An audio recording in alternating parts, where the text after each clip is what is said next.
All right, everybody. Hello, welcome. This is Tara. Welcome back.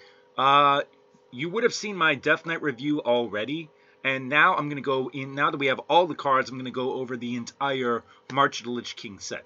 One minor clarification from my Death Knight review, because at the time when what it says, at the time when I did Death Knights, when I was covering one card, when I was covering the Scourge. Scourge. Scourge. Scourge Tamer, Scourge Death Knight. It's not that. That's why it's not March of Lich King. All right. So one of Death Knight's cards is Scourge. The Scourge. Here. Fill your board with random undead. So at the time when I was looking at wild cards and I was looking at undead cards, like especially for neutral, like especially for neutrals. Well, actually shouldn't be for neutrals. So it should be for all classes because random undead. But, well, the thing is that I did not see that many like really powerful undead cards, except for like the Death Knight ones. And I really should have realized that these ones were in here, but you're not probably gonna. 3 mana, you're not gonna draft them. But like here, like these are examples of like undead cards that you would get. Ignore these ones over here. So like a 1/6, like that's not gonna get. You're gonna get like here, as I'm going through wild, what undead cards there are, and there really aren't that many. Like there are random ones there, there are random big ones, but they tended to be small. So I underrated it a little bit. The reason I underrated it is because in March of the Lich King, 1 second here, I think number one, I thought that I didn't realize it would be all cards. Like it could be any rarity. So I completely forgot that even though it's a unholy rune, I forgot that you have these big cards that you can pull. And what I also didn't realize is that the other classes would get a lot of big undead cards here. Like you can see Druid has like 3 really big undead cards here. Priest has 2 big undead, has like 1 big undead card here. Rogue, not so much. Shaman has a super big undead card and kind of a medium one here. I mean, Rockyo is like a really big undead card, factoring that in. Let me see here. Warlock has a couple really big undead cards. So, in the process, I kind of did not realize that there would be that many big undead cards. So, on the Scourge, I think I said it was like about a 4-star card just because I figured it would be kind of just like a giant board. But yeah, anyway, I was wrong. That's going to be a 6-star card. That might be the most powerful card in the set. I'm just putting that out there first. Anyways, going now to the intro to March of the Lich King. Well, let's just segue into that. What does March of the Lich King have? First thing it has undead. So, undead, what are undead? They're creatures that do a few specific things. I'll pull up neutral just to make it simpler here. So, one of the undead mechanics here is we see here. Battlecry. If a friendly undead died after your last turn, deal 2 damage. So, Death Knights, they have their hero power that kills off an undead, so they can automatically activate this. So, it really depends on how many undead cards you are going to draft. So, how many undead cards are you going to draft? Let's just set this to common. Let's set it to common. Let's see how many undead cards you have. 12 here in March of the Lich King, and I'd say about half of these are cards you're going to draft. It's like maybe 6 or 7 commons here. How about if we go to rares? I think 2 of the rares are draftable. One is okay, one is mediocre. It depends upon the deck. If we take a look at some of the sets that are coming in. If we go to, let's say, one of them, Witchwood. So, Witchwood, thank you. So, Witchwood, like the undead you're going to draft here, like this is the, I shouldn't say, yeah, any rarity here. So the undead you're going to draft here is pretty weak. If we go to like, where is it? Knights of the Frozen Throne. There's more undead here, and this is probably more likely where you'll get undead. But even so, most of these cards are not really all that great. I mean, they're good. Like Banshee's always good. Like the minions here, they're decent. You'll take them, but they've been power crept so much. So, what's the point of this? The point is that it's not, number one, it's not going to be that easy to have undead that you can buff or undead that can die for these triggers.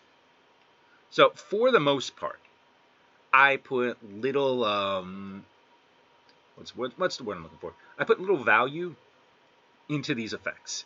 So this is a 2/3 that maybe does 2 damage, except if you're a Death Knight, and then it becomes an insane card. So that's mechanic number 1. Mechanic number 2 is that there are undead buff cards here. So like here, Drakari Embalmer, Battlecry, give a friendly undead reborn. This is a lot more powerful, and because Saviors, I was certain Saviors of Old Doom was going to be in this set, and it wasn't. So this reborn effect is actually going to be a lot more powerful. Like, there are some undead that already have reborn, so it may not be an issue. But yeah, anyway, this will be a good card. I'll get to it later. So what I was going to say is that there are a few undead-specific buff cards, which sounds good. But again, you're not going to have that many undead. So like, so these cards, they look good, or they have decent effects, but I don't think in Arena it's going to be consistent enough for that. All right, and then the third kind of undead mechanic that I wanted to talk about is let's see if I can find the death mechanic. Let me see here. Neutral undead. All right, I cannot find it. Like, I see it a lot in class cards, but I don't know why I cannot find it here.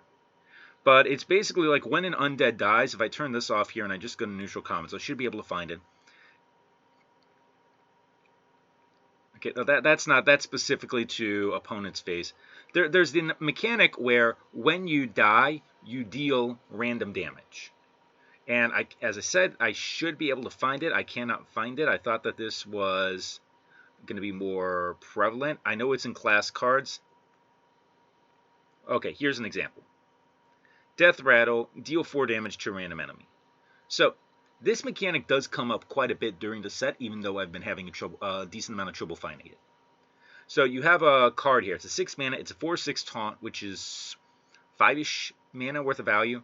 And you have a Death Rattle here, deal 4 damage to a random enemy. So by itself, I mean, this looks good. But here's the thing. We have seen these mechanics over and over and over again. I'm going to go over here just because I don't want to get off March of the Lich King. So, best example here. Oopsie, go to Wild. Sin Runner. Sin Runner. 5 mana, 6/5. Good stats for 5. Death Rattle. Destroy a random enemy minion. That's a deadly shot on a fairly statted 5-drop. This, by many, many people, should have been the best card in the game. And it wasn't. And it wasn't, like, not even close. Like, it was like a little bit above average.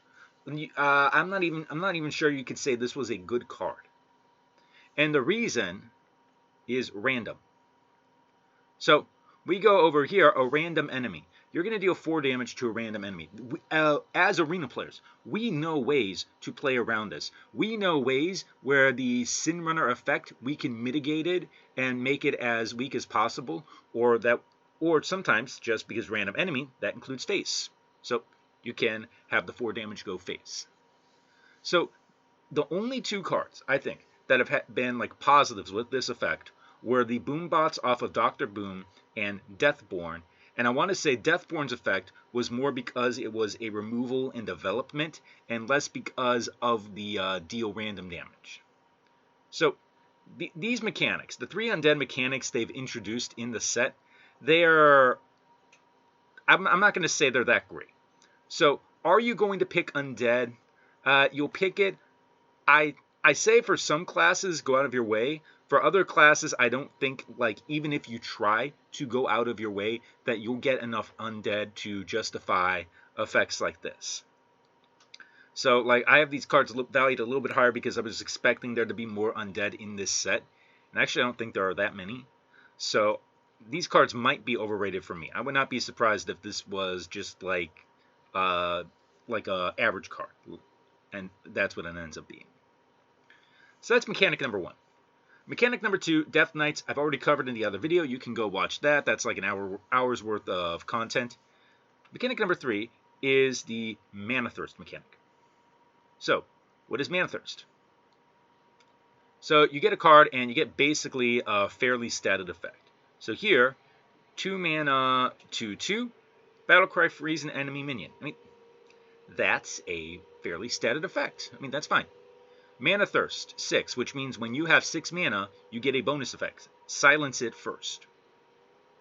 So, you take a look at Coroner, it's a 2 mana 2/2 that first silences, then freezes an enemy minion. You know how powerful silence is. The fact that Ironbeak Owl is being picked at such a regular rate shows how good silence is. The fact that Silvermoon Spellbreaker was such a good card for a long time shows how powerful silence is. So you can see they get a lot of stats for something here. And honestly, usually the Mana Thirst, like, these are cards you'll hold on to anyways. You're not going to really want to silence anything in the first few turns. Like, that's an example here. There's, like, Crystal Broker. 3 mana, 3/2, bad stats, okay. Mana Thirst 5, summon a random 3-cost minion. So 3 mana to summon a 3-cost minion plus this, so you get kind of like 5 mana worth of value, or 4 or 5 mana worth of mana for 4 to 5 mana worth of value for 3 mana. That's good. Mana Thirst 10, summon an 8-cost minion. So that means you're getting probably like 11 mana worth of value, maybe 10 mana, for a 3-cost card. That is really, really, really good. So yeah, the Mana Thirst cards, for the most part, these are going to be the best cards in the set. Like, these are the cards you want to go out of your way to pick. And the mechanic isn't really all that new, because we've had this before. We've had ranked spells before. So ranked spells basically followed the they followed the same format. Like here, Imp Swarm I have over here. Summon a 3/2 Imp, summon 2 3/2 Imps at 5 mana, summon 3 3/2 Imps at 10 mana. We've had these mechanics, and as long as the cards actually did something, then they were okay. So like Wicked Stab was great, Condemn was great, Fury was Flurry was pickable, like Living Sea, well that sucked. Conditioning was an insane card. That card just won so many games. So anyways, point 3 here. The Mana Thirst mechanic is going to be a really, really, really powerful mechanic, and pretty much every single one of these Mana Thirst cards are going to be cards you're going to want to pick. Alright, so overall, what do I have to say about the set? It goes back to what I said about the Death Knights. I'm really interested in how the Death Knights draft. I'm really interested in how the Death Knights play at being able to kind of guide your deck into a certain slot, and that has me really interested in this set. Now, the cards themselves, how would you rank them? Probably the set's a 4-point B. Because, like, you have really powerful Mana Thirst cards, but outside of that, there really isn't, like, compared to Modern Hearthstone, there really isn't that much that's stupidly broken. Like, Paladin gets their one stupid broken card in expansion, of course. But for the most part, this set is, it's okay, it's good. It's a good set, but not really great, not really game-breaking. Alright, so that is it for the introduction to the set, which you will have watched after Death Knights, because Death Knight cards came out first, and I reviewed them first.